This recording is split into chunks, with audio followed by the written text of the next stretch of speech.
A very warm welcome to our cybersecurity training for employees.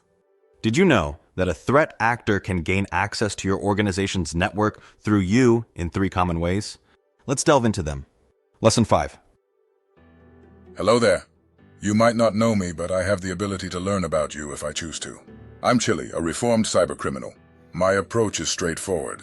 I aim for high returns with minimal effort. There are 3 main ways I could potentially gain access to your organization through you. I'll be sending phishing emails your way, so it's essential to stay vigilant and recognize them. Additionally, I might plant malware on the websites you visit, so only access sites that are legitimate and intended for business.